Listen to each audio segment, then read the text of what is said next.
Good evening, I'm Amna Nawaz. And I'm Jeff Bennett. On the NewsHour tonight, former President Donald Trump reverses course and agrees to debate Vice President Kamala Harris, who's gaining in the polls. A look at the stakes and the changing electoral map. Former House Speaker Nancy Pelosi discusses her new book and weighs in on Democrats' chances of victory in the upcoming election. We felt confident before what happened the last 3 weeks, but after that, and since this new campaign, members are even more encouraged. And 1 year after fires devastated parts of Hawaii, residents there are rebuilding, but still see a long road ahead.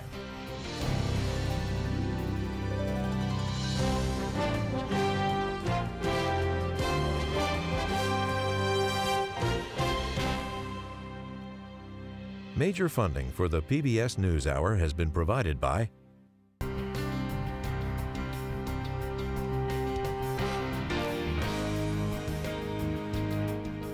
Carnegie Corporation of New York, working to reduce political polarization through philanthropic support for education, democracy, and peace. More information at carnegie.org. And with the ongoing support of these individuals and institutions.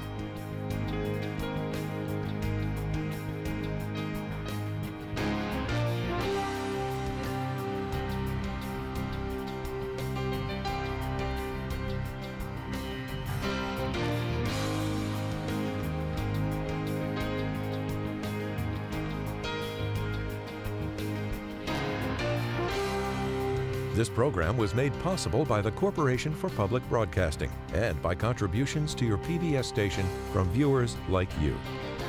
Thank you. Welcome to the NewsHour. A debate has been set between former President Trump and Vice President Harris. ABC News says it will host the two candidates in a head-to-head matchup on September 10th. That news came as the presidential hopefuls and their running mates continued on the campaign trail today from a Michigan Union Hall to the gilded halls of Mar-a-Lago.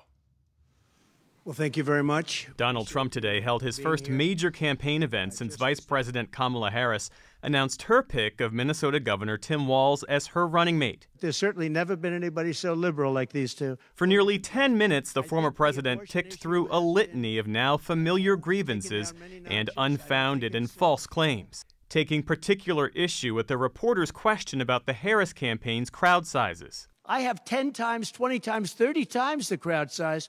He compared the crowd size of his ellipse speech on January 6th to that of Dr. Martin Luther King Jr.'s famous I Have a Dream speech. And when asked why he's been off the campaign trail for days, offered this. Because I'm leading by a lot and because I'm letting their convention go through, and I am campaigning a lot. I'm doing tremendous amounts of taping here.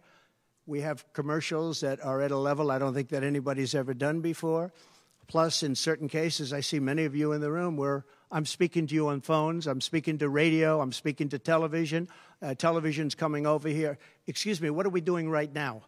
She's not doing any news conference. You know why she's not doing it? Because she can't do a news conference. She doesn't know how to do a news conference. She's not smart enough to do a news conference. Trump, who previously backed out of a presidential debate with Harris, today proposed 3 new dates for debates, including one with ABC News, to which Harris already committed. Trump today was decidedly less on message than his own running mate, J.D. Vance, who took aim at Walz's military service, reminiscent of the 2004 Republican effort to discredit the war record of then Democratic presidential nominee John Kerry, a tactic orchestrated by Trump's now campaign advisor Chris LaCivita.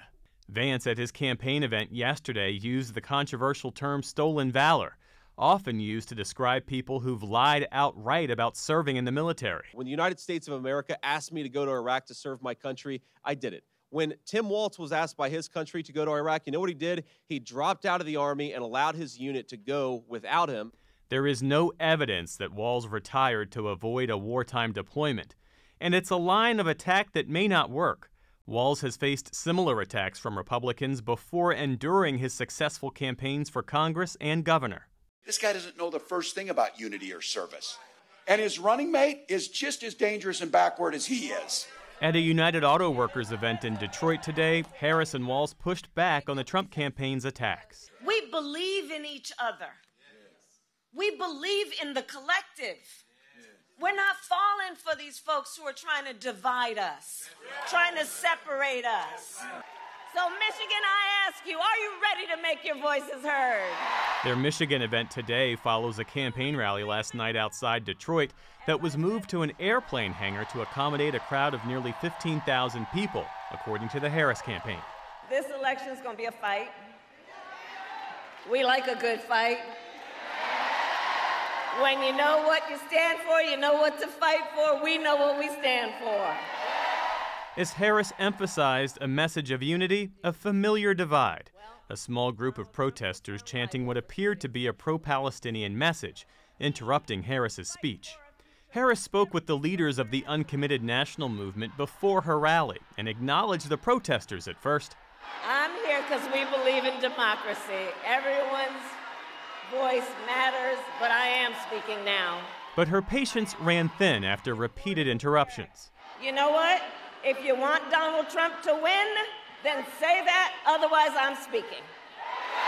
As the Harris campaign continues its battleground blitz, it's out today with a new ad campaign tailored to Latino voters, emphasizing Harris's background, raised by an immigrant mother. After Michigan, Harris heads next to make the case to voters in Arizona and Nevada. As the two newly cemented tickets continue to make their case to voters, the recent shakeups in the race have led to a reshuffling of the electoral math needed to win. The Cook Political Report is out with updated ratings for the presidential race, moving the three battleground states of Arizona, Georgia, and Nevada from lean Republican to toss-up. In this new assessment, there are now 6 states and 77 electoral votes up for grabs. Amy Walter is editor-in-chief of the Cook Political Report with Amy Walter, and of course a member of our NewsHour family. Great to see you, Amy. So let's talk about your analysis today. You wrote this. You said, quote, things look a lot better for Democrats today than they did a few weeks ago, but Trump is looking stronger now than he did in 2020. Explain that to us. What are you seeing now in the race and in the polling? That's right. If you think about this from where we were when Biden was in this race, so in the pre-July 21st world, if we think about this as a contest, as a game, the contest was very lopsided against Biden. He was behind by a significant number, not just at the national popular vote, but in those individual states, those individual battleground states. You can see almost 6 points in a state like Georgia and Nevada.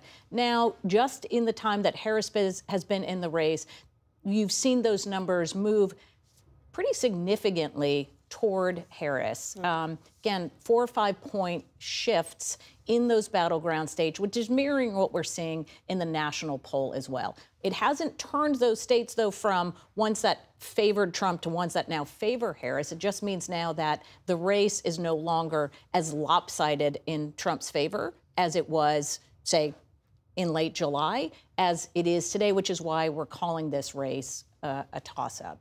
So we've got 3 months left until the election. What do Harris-Walz or Trump-Vance need to do to really shift this race in their favor? What voters are key to that? Well, I think the most important thing to talk about is what has happened in the 3 weeks since Kamala Harris got into this contest. If you think about where we were before that, think about Republicans as a football team, and they had every single member of their team on the field. And Democrats were a football team where maybe like 70% of their members were on the field. Now, what's happened with Harris, the enthusiasm, the energy, the shots you showed from where she's campaigning in these battleground states means that both teams now have everybody on the field, which means this is a battle of inches, not of yards. They are both lined up. They're evenly matched teams where, you know, it could be anything from a fumble from one side that wins the game to one candidate getting a surge at the end. But I do think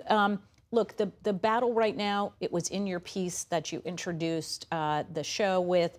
It's the battle to define the Harris-Walz ticket. They are not particularly well known. Even the vice president isn't as well known. The one benefit she is getting is, I think a lot of folks assumed because she was the vice president, she would come in with all the same baggage that Biden had.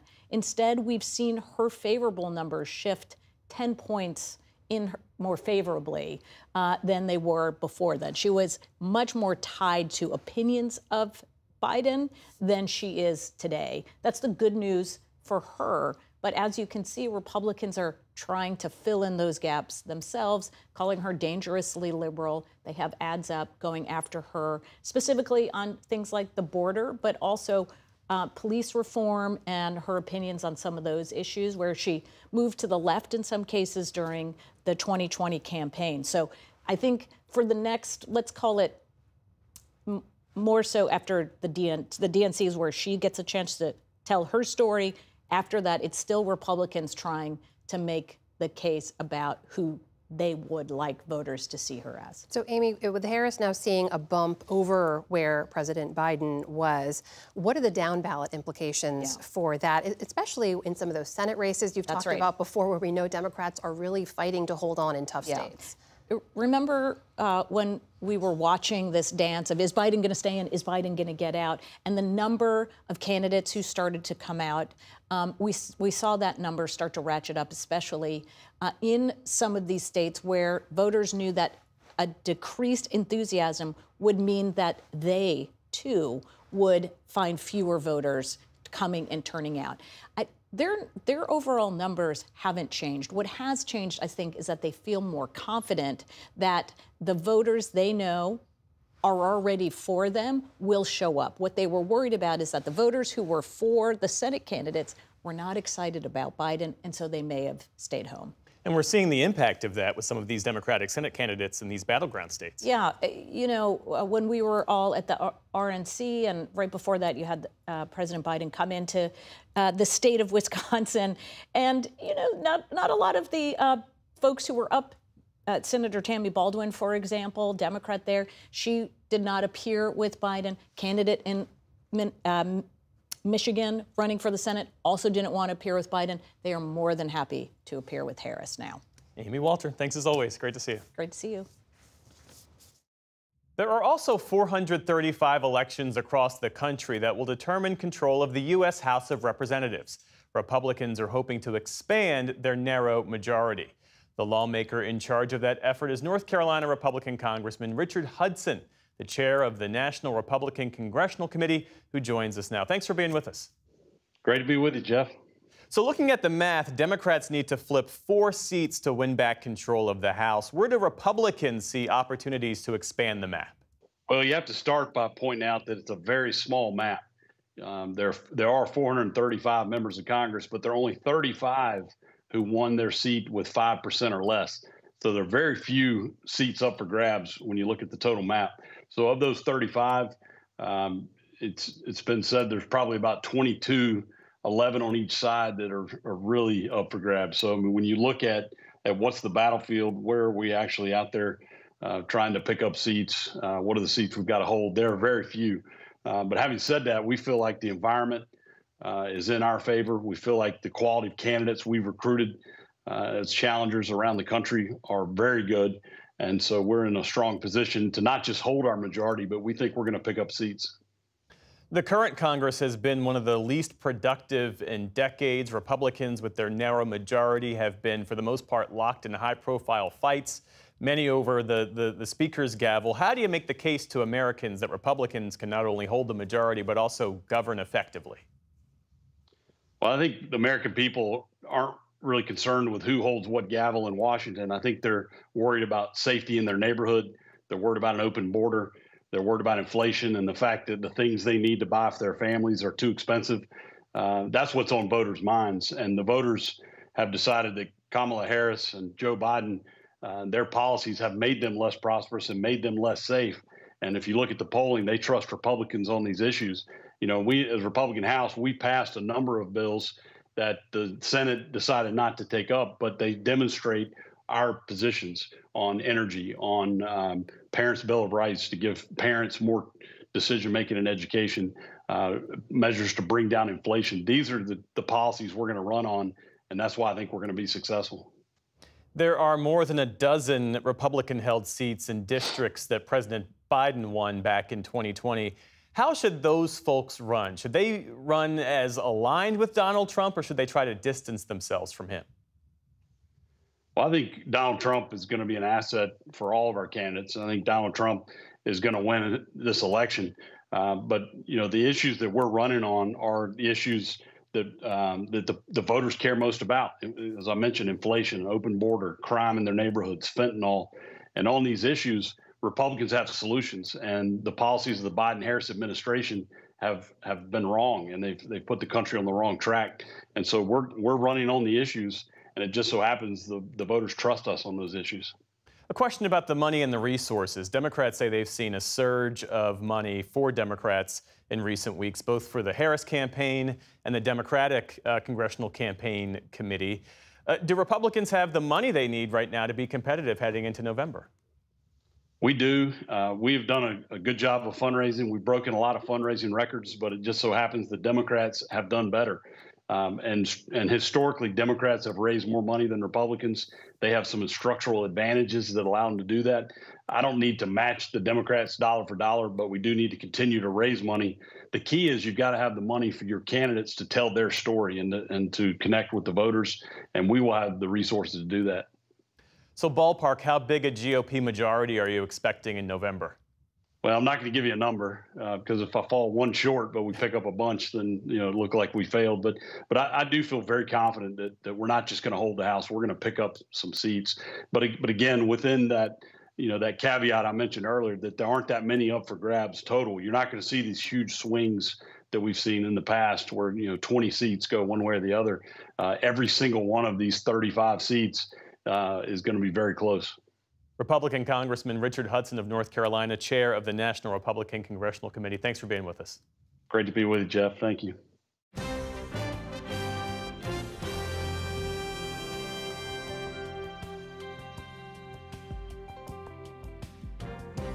Now to the day's other headlines, starting with the latest on what is now Tropical Depression Debbie. The slow-moving cyclone returned to shore, hitting the Carolinas today. It's expected to remain inland as it moves up the east coast, where it could dump several inches of rain as far north as Vermont by this weekend. Officials in North Carolina said today a 7th person was killed when a tornado hit Wilson County, that's east of Raleigh. It tore through this middle school overnight, and residents woke up to a scene of destruction. You could tell it changed from heavy rain to something else. And when we came out, we found out that it had damaged the school. But it was so dark because all the yard lights were out. You really couldn't tell how badly it was damaged until the sun came up this morning. And it's just, it's a mess. Meantime, neighborhoods in Florida, like this one in Sarasota, are still submerged in floodwaters 3 days after Debbie drenched the peninsula. Thousands of Floridians are still without power. Federal food officials say a 3rd person has died from a listeria outbreak linked to Boar's Head deli meats. 43 others have fallen ill. Late last month, Boar's Head recalled 7 million pounds of deli meats after a liverwurst sample in Maryland tested positive for listeria.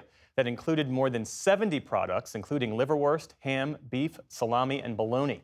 Consumers should not eat the recalled meats and should instead discard them or return them to a store. Experts also advise people to thoroughly clean and sanitize their refrigerators to prevent contamination. Turning now to the Middle East, Israel has ordered more mass evacuations in the Gazan city of Khan Yunis. The IDF says it will carry out military operations there soon in response to recent Palestinian rocket fire. Large clouds of smoke rose from the city today following the sound of explosions. That's as thousands of Gazans packed up and left. Many were not sure where to go. The situation is that the army called and warned us and sent leaflets, so we left the area, which was already full of displaced Gazans. There are no homes left to stay at. To the north, Israeli airstrikes hit 2 schools near Gaza City today. Palestinian medics say the buildings were sheltering civilians and at least 16 people were killed. Israel says Hamas fighters were using the schools as command centers. Bystanders rushed to the scene of one attack and combed through the rubble. Amateur video shows medics carrying children to a nearby hospital. On Wall Street, stocks surge after a reassuring report on the U.S. jobs market. The Dow Jones Industrial Average jumped nearly 700 points on the day. The NASDAQ added 464 points, or nearly 3%. The S&P 500 posted its best session since late 2022. It was a big night on the track at the Paris Olympics. And spoiler alert, that includes an upset in the men's 200-meter final. Team USA's decorated sprinter Noah Lyles finished third and fell to the ground after crossing the finish line. He was carried away by medics. It was revealed later that he has COVID. Elsewhere, Sydney McLaughlin-Lavroni defended her gold in the 400-meter hurdle final, beating her own world record in the process. On the men's side, hurdler Grant Holloway won gold in the 110-meter final. Those showings helped the U.S. maintain its lead atop the medal board with 103 medals overall. And Katie Ledecky has been selected as a flag bearer for Sunday's closing ceremonies. She became the most decorated U.S. women's Olympian of all time in Paris with 14 career medals. She'll be joined by gold medal winning rower Nick Mead. And as we find ourselves in the throes of a heated presidential race, we take a moment now to mark 50 years since Richard Nixon became the first and only American president to step down. Nixon, of course, had been caught up in the Watergate scandal. He initially denied any involvement in the 1972 break-in at the Democratic National Committee headquarters. But ties between his White House and those responsible eventually emerged. Congressional hearings followed, and Nixon himself was implicated in the cover-up effort. That led to impeachment hearings and finally his address to the nation on August 8, 1974. Therefore, I shall resign the presidency effective at noon tomorrow. His departure closed a chapter on the scandal, but opened up a new era of cynicism and mistrust of government in America. Just a month after leaving office, Richard Nixon was pardoned by his successor, President Gerald Ford. Still to come on the NewsHour, where recovery efforts stand 1 year after Hawaii's destructive fires. Investigators provide new details about the terror plots that forced Taylor Swift concerts to be canceled. And what's happened to homeless Parisians during this year's Olympics. This is the PBS NewsHour from WETA Studios in Washington and in the West from the Walter Cronkite School of Journalism at Arizona State University. After nearly 40 years of working in the nation's capital, Speaker Emerita Nancy Pelosi has played a central role in some of the most consequential American events of the last 2 decades. And that is the focus of her new book, The Art of Power, My Story as America's First Woman Speaker of the House. Speaker Emerita Nancy Pelosi, welcome back to the NewsHour. Thank you for being here. Always a pleasure to be here. So you have said this new book, The Art of Power, that it's not a memoir, but it does have a number of very personal, very intimate moments in it. It's also just a sweeping collection of big moments through your leadership, through American history, 9/11, the war in Iraq, the 2008 financial crisis. How did you arrive at these moments? What's the common thread? Well, you said it well, it's not a memoir. Well, when I was in the leadership, these were 4 areas that I wanted to show our side, from the House Democratic side, where we were on the issue. So I intended to write this book a long time ago. I just had no time. So by the time I wrote it, when I was no longer Speaker and had the time to do so, people said, well, you have to write about January 6th and Trump, and you have to write about what happened to your husband. And so I have some other things there. Mm-hmm. But there are other subjects that I will write about. Ukraine, I will write about the climate issue and the rest, but that's for another book. You talk about this in the book, about male colleagues discouraging you from seeking leadership, saying that there was a pecking order, and you write, when the women members spoke out in favor of having a woman in the Democratic leadership, the same gentleman said, quote, why don't you just make a list of what you want to do and we'll do it for you? Yeah. It's often said power is not given, that it has to be taken. Yeah. So how do you do that? Well, they also said at the time when I was running, who said she could run? Who said she could call me? Who said so? And all of this is in this century. We're not talking about something. This is in the 21st century. Yeah. Well, it was just their old way of thinking. God bless their hearts. But the fact is, I said to them, I don't want you voting for me because I'm a woman, but I don't want you voting against me because I'm a woman. I just want you to show you why I think we can win back the House. See, the reason I ran is I was 94, 96, 98, 2000. We kept losing the House. And I said, I know how to win elections. I want to show with policy and the politics how we can serve the people. When it comes to women in positions of power, do you think that America is ready for a female president today in a way that maybe many people believe we were not back in 2016? Well, I think America is ready. I always thought, I mean, I never aspired to be Speaker.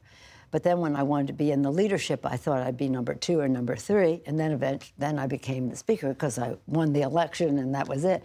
So, but I always thought we'd have a woman president before we'd have a woman Speaker because the Congress was a very male-dominated marble ceiling kind of place to break a marble ceiling. But I think we're very ready, and I think we will have Kamala Harris is a person of deep faith, of great patriotism, personally of deep faith and patriotism. So I think from a political, from a personal, and from an official standpoint, she's prepared to lead us. And now she has a new running mate who you know very well from his time in the House as well. What's your assessment of what Governor Tim Walz brings to the ticket in terms of how he complements Kamala Harris? Who is he bringing in who might have otherwise been a challenge? He complements her very well in that he is patriotic. He's has a sense of humor. He has a sense of duty, and he knows the issues. I mean, 12 years in the Congress, that's good preparation to be the Vice President of the United States. And he's beloved by the members of the House, the Democratic members of the House, even some on the other side. Does this Harris-Walz ticket help down ballot? I mean, I should point out, last time you were here was on election night in 2022, and you rightly predicted there would be no red wave. So I have to ask for your prediction for this year, too. What do you think happens in the House? Do Republicans keep their majority? No, I don't think so. See, that night, and thank you for remembering, all these hummas, Washington, New York, were saying, oh, they're going to red wave 30 to 40 seats. I said, they don't even know what they're talking about. So we knew that we had real opportunity. And we came very close, except we lost 5 seats in New York, and that's the amount of votes we lost by. So this time we'll win them. I have no doubt about it. And it's all, of course, we felt confident before what happened the last 3 weeks. But after that, and since this new campaign, members are even more encouraged. That change in the ticket came after a series of events. One I know that you've been asked about ad nauseum, which was the interview you gave on Morning Joe, which is a show we know the president watches, and you said it was up to President Biden to decide if he was going to run. That if turned into a turning point of sorts. And I know you have said that you never intended to even talk about that in the interview, but you did just say in a recent interview to The New Yorker that you'd never been impressed with his political operation. And you said they won the House, bravo, but my concern was this ain't, the White House, correct, but this ain't happening, is what you said. You were worried that a decision had to be made of some kind. So is it fair to say, even as you were fielding worries from everyone else about the ticket, that you yourself had your own concerns that Biden was losing to Trump? Well, I thought that he could beat Trump, but there had to be a different approach than what we were seeing recently. God bless them for winning the White House and that. But in this race, in a different set of realities that were out there, that the lack of communicating what he did as president, one of the most consequential presidents of our time. But as the campaign was unfolding, I thought that justice wasn't being done to him as to how everything was being presented. So it was his decision whether his campaign would change or accelerate the pace or whatever, or there would be a change in the candidate, and that's the course that he chose. You've talked about, you've known him for so many years, for decades. You love him. You've said this repeatedly. My understanding is you haven't spoken with him since he ended his campaign. Is that still correct? Yes, but that would not have been unusual. That's only 3 weeks. Yeah. We're not talking about that much time.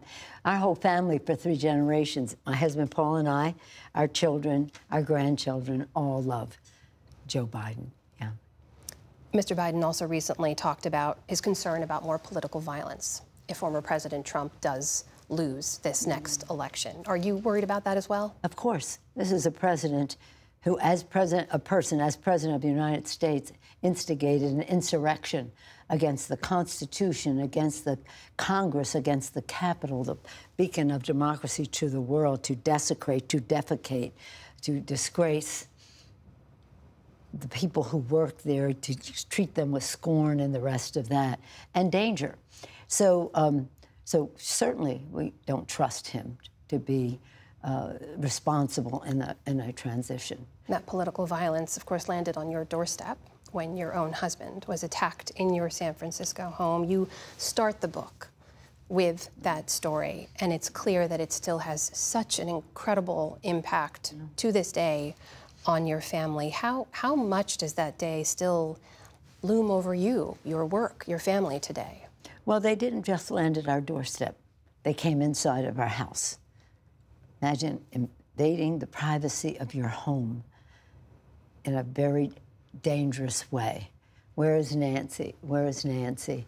Just what they were saying in the Capitol on January 6th, coming for me. So it's something that it was horrible for our family. The physical damage still to be completely recovered from, but trauma that will be with us for a long time to come. But part of it is also, we don't want other people to back away from their political or governmental participation because they have fears for their family. This is America. It's a democracy. We exchange ideas. We compete in ideas. That's what a democracy is about. So it is, we don't want anybody to back off any decision to go on. I have tremendous guilt because he was coming for me, and my husband paid the price.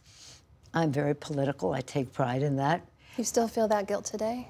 Oh, sure. As long as my husband is in pain, I feel the guilt, but also just the trauma. Madam Speaker, you have been at the table on some of the most consequential moments in American history. You have broken barriers in your own way. You've now overseen a generational transfer of leadership in the House as well.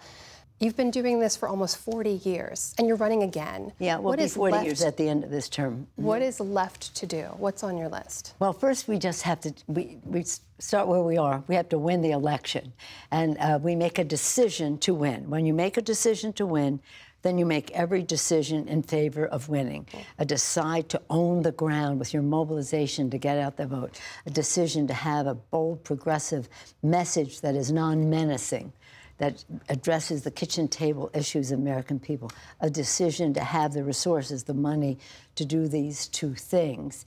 And the most important decision in all of that is the candidate. And a decision has been made as to our candidate for president and vice president will be made. We're very proud of that. Now we've decided to put one good day in front of another, to mobilize, to message, and to also, I have my 3 no's. No wasted time, no underutilized resources, and no regrets the day after the election that we could have done more. Some elections are just a few votes. Difference in a state makes a difference. I always compare it to the Olympics since we're in the season. Gold, silver, bronze, happy to be Olympian, like within 1 second. Within 1 second. These elections are that close. We have to all do our part to win, and that's what we intend to do. So that's my purpose for running this time, is to be sure to be in place and fortified to help. We want the candidates to be themselves. That's what they have to be. They have to be themselves, be ready, take pride in who they are, and that's that. But we have to help them get across the finish line. That's what's important to me right now. Make sure that he never steps that foot in the White House again, and that we have a House and Senate to support our Democratic president and vice president. Speaker Emerita Nancy Pelosi, thank you so much for coming by. It's been a real pleasure speaking with you. And my pleasure. Thank you for the opportunity, and thank you for talking about The Art of Power, my book. Thank you.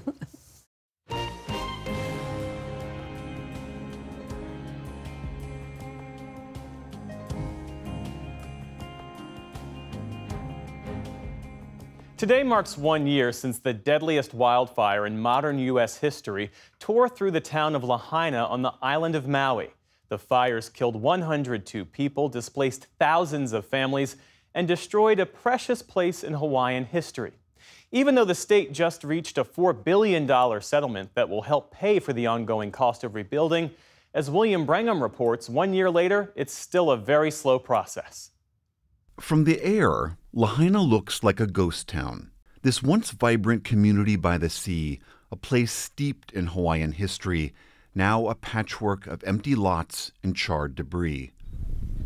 But on the ground, however slow, there are signs of progress. A lot of folks said they want to come back to West Maui, they want to be in West Maui, and we took that seriously. 1 year ago today, flames broke out on this island, driven by hurricane-force winds, which fed on fields of dry invasive grasses. It came on so fast and so violently, the main road out of town was choked off. In just hours, thousands of structures were consumed. To escape the flames, some people jumped into the ocean, but many weren't so lucky. Over 100 people lost their lives in that inferno. It's been so hard, very hard. Never, I think in my life would I have imagined that we would have something like this. Left behind are broken hearts and a monumental recovery effort. Hawaii Senator Democrat Brian Schatz. 1 year later, people's lives are nowhere near back to normal. National headlines may have moved on, but life for survivors has not. They still need help. Still, officials say they are ahead of schedule. 300,000 tons of fire debris and hazardous materials have been taken off island. The Army Corps of Engineers has cleared almost 1,500 burned lots, readying them for rebuilding.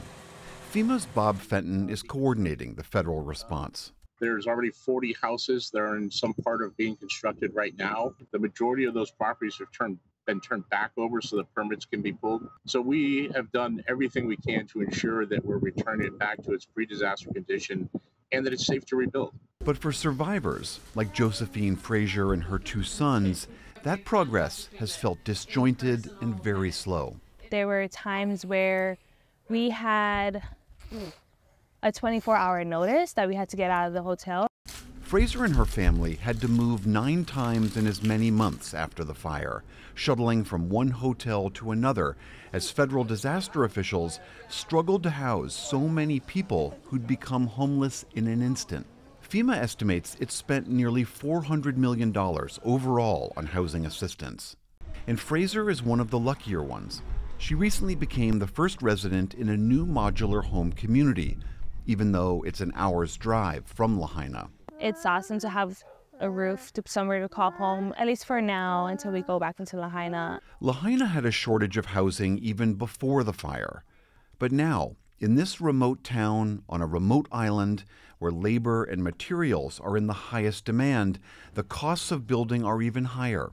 Hawaii's governor, Democrat Josh Green, says local homes for local people has to be the priority. Building housing is going to be critical in the second year. We're changing the laws with short-term rentals and hoping to bring as many as 7,000 short-term rentals back to the market for local families on Maui. There's also lingering questions of how to rebuild. Who gets to decide what comes back? How does the city prepare for rising sea levels? Can officials build evacuation routes so if there's another fire, people aren't trapped again? Kuhio Lewis is with the Council for Native Hawaiian Advancement. When you start to see mass exodus of the people, you start to change the fabric of Hawaii. And that's what's at stake, is the future of who Hawaii is as an identity, as a people, as a place. That's the struggle the people of Lahaina are working through. How to build smartly for the future while honoring their historic past. For the PBS NewsHour, I'm William Brangham.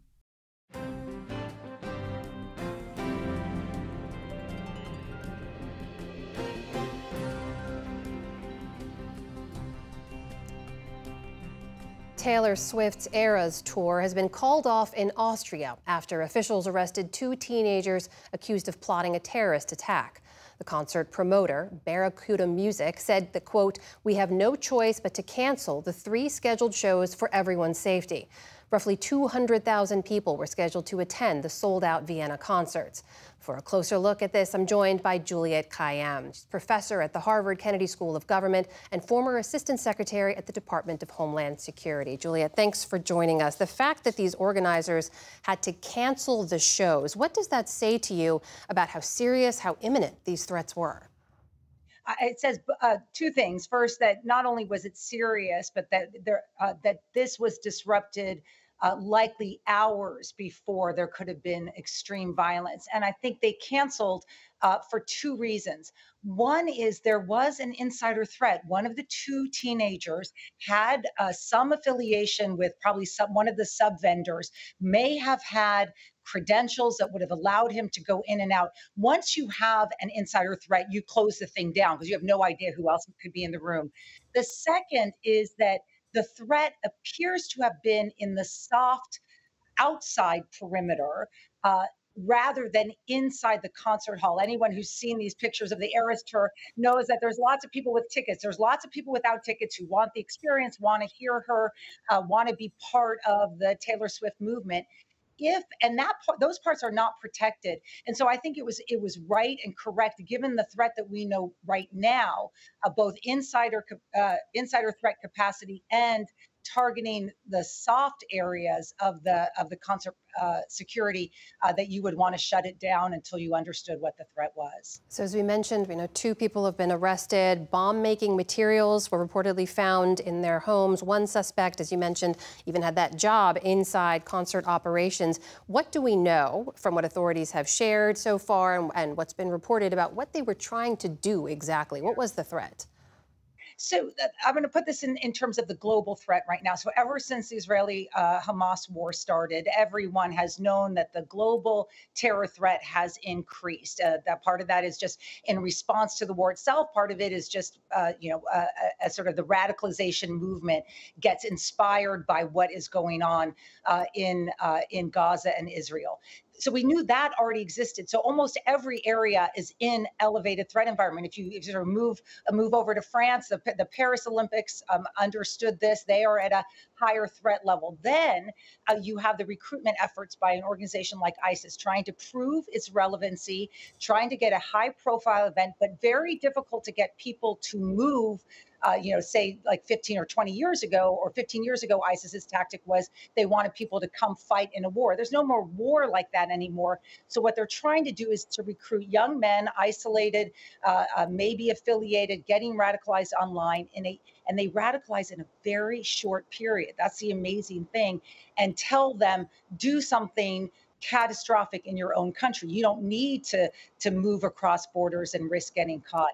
So that's what we know right now, and will continue for the foreseeable future, targeting these high-profile events to make a statement and to show ISIS's relevance in an environment that has changed over the last couple of years for them. And so, Juliette, when you say they were inspired by or they were radicalized, what do we know about links between a group like ISIS or a group like Al-Qaeda, I know was also mentioned as an inspiration for them, and these two teenagers? What, were they directly actually directed to do something, or was it more vague than that?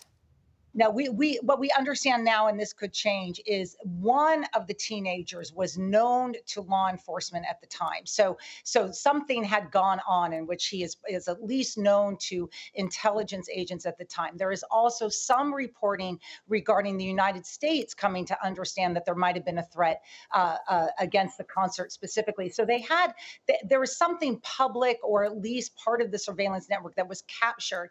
The specific individual who was arrested with the explosives was unknown, unknown to law enforcement there, is radicalized from what we understand from family members in a relatively short period of time, and is probably just going down the rabbit hole of radicalization. They find you, they bring you into back channels, into websites or the dark web that you and I don't even follow, and basically launch what could have been a terrible incident, not just for Europeans or others. I mean, we know how international concerts are, but Taylor Swift is an American icon. This was a focus on an image of and a reflection of America's openness, America's talent, youth, gender, everything that she represents.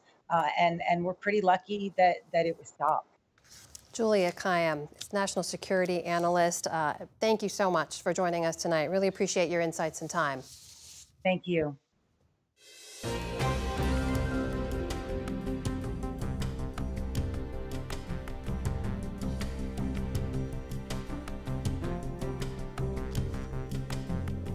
The 2024 Olympics are coming to an end, but in the lead up to and during the Games, French authorities cleared thousands of homeless people out of Paris.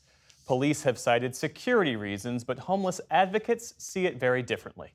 Ross Cullen of Feature Story News reports from Paris.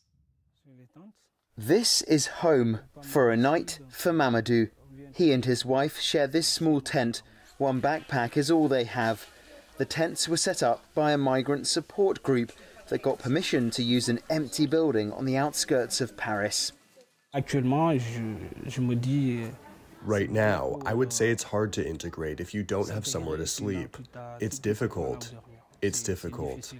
In 2018, Mamadou came to work in France from one of its former colonies, Senegal, in West Africa.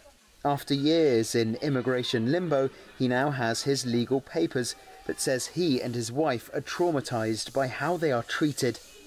Earlier this year, she suffered a miscarriage when the couple was attacked here in Paris.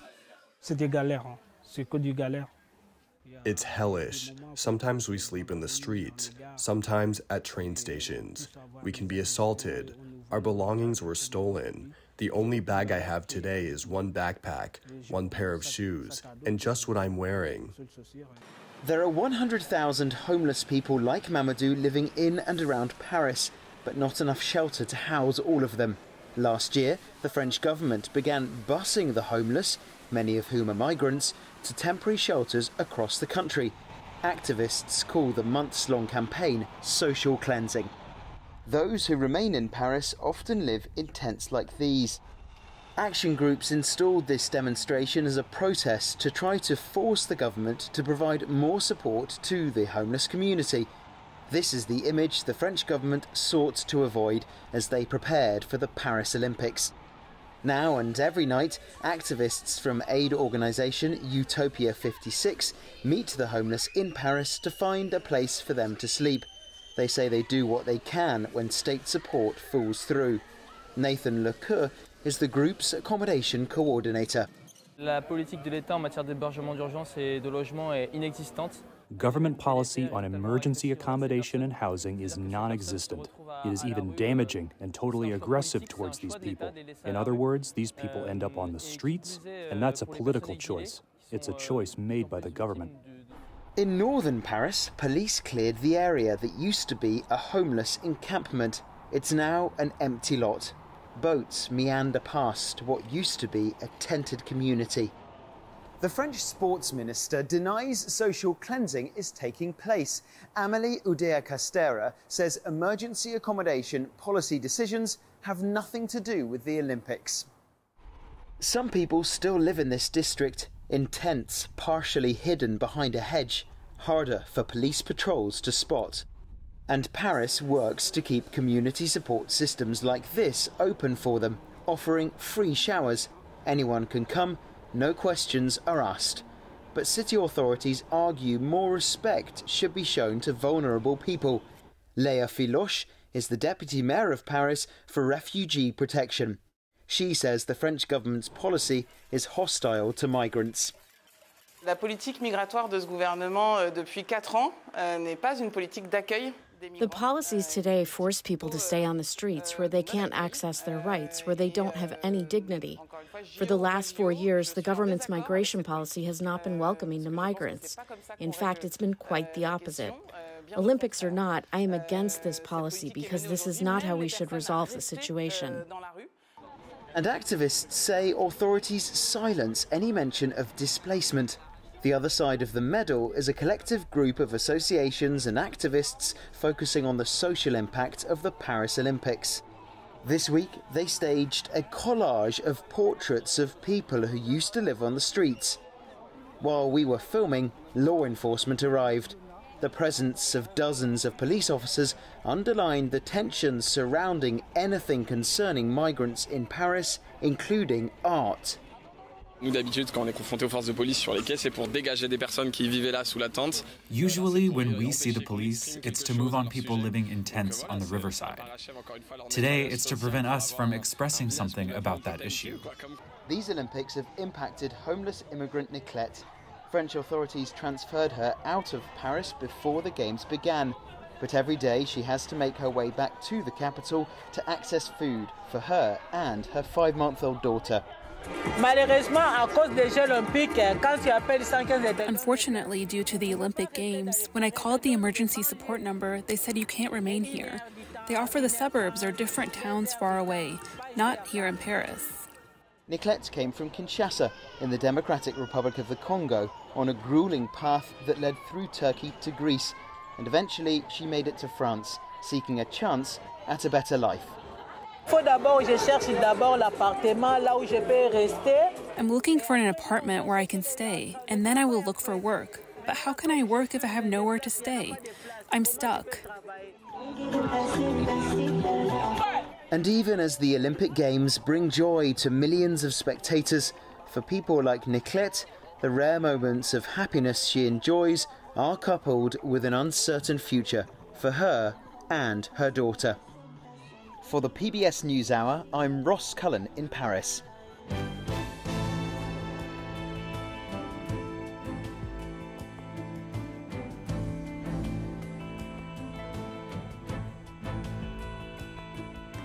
Fabiola Moreno Ruales is a first-generation college graduate currently working for the California State Legislature.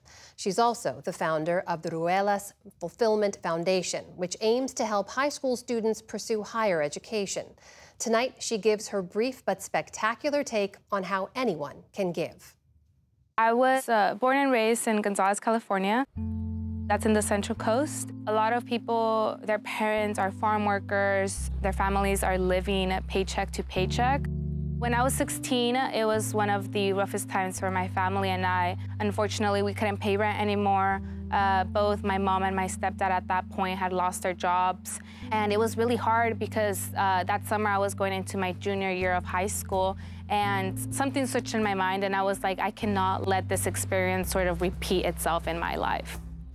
I was the first one in my family to go to college. I knew that I wanted to go and explore more of California and see what the world had to offer. And I knew that that would help not only myself, but my family, my nieces, my brother. I knew that it would have a domino effect in my family. When I was 14 years old, my friends and I decided to go to the movie theaters. We were driving down the 101 when a big rig cut the van that we were in. We hit the back of the big rig and went into a ditch. It absolutely changed my life. I ended up with a fractured skull, with a fractured back, a fractured wrist. We ended up suing the company. We settled, and at that age, I knew that I was gonna get some settlement funds when I had turned 18. It was more money than I had ever seen in my life. And at that point, I knew that I would use some for college, obviously, but I also knew that I wanted to give back. I reached out to my school counselor and I asked her how I could get a scholarship started. The Ruelas Fulfillment Foundation awards students that want to pursue a career after high school. I really give out the scholarship and I select the recipients based off of their involvement in any sort of community. A lot of these students resonate with me because they just want to do better, be better, not only for themselves, but because they know that that will have an impact on their family as well. Escorted by Assembly Member Eduardo Garcia is Fabiola Moreno Ruales. Now I am a legislative aide. I live in Sacramento. I work for an assembly member, and I like to say that I sort of give in two ways. I give through the scholarship, but I also help change systematic barriers that are in place that hinder students from going to college. One person that was really impacted by the scholarship was Cindy Aguilar. She's also a first-generation student. She graduated from UC Berkeley in 2023. The scholarship allowed her to buy her school supplies and settle into college. I think that inherently human beings want to give, and they feel a sense of happiness when they do. I think I could have lost my life at that point, and for one reason or the other, I didn't. And I think I didn't because I think I was meant to do this. My name is Fabiola Moreno Ruelas, and this is my brief but spectacular take on how anyone can give. And you can watch more brief but spectacular videos online at pbs.org/newshour/brief. And that is the NewsHour for tonight. I'm Amna Nawaz. And I'm Jeff Bennett. For all of us here at the PBS NewsHour, thanks for spending part of your evening with us. Major funding for the PBS NewsHour has been provided by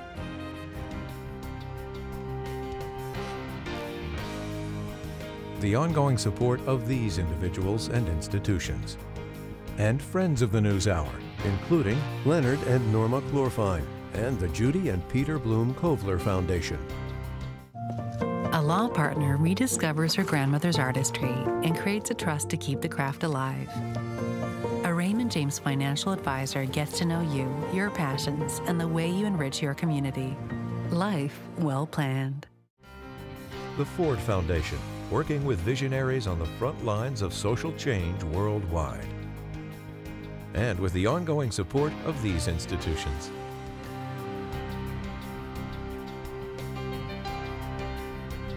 And friends of the NewsHour.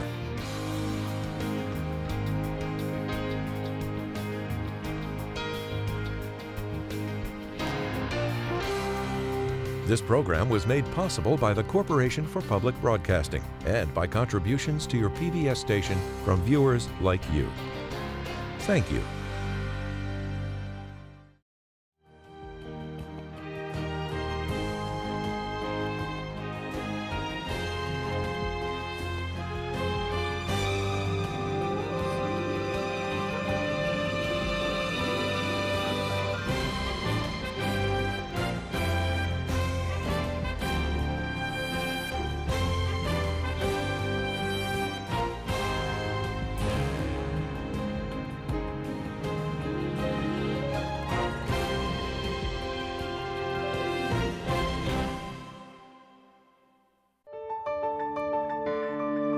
You're watching PBS.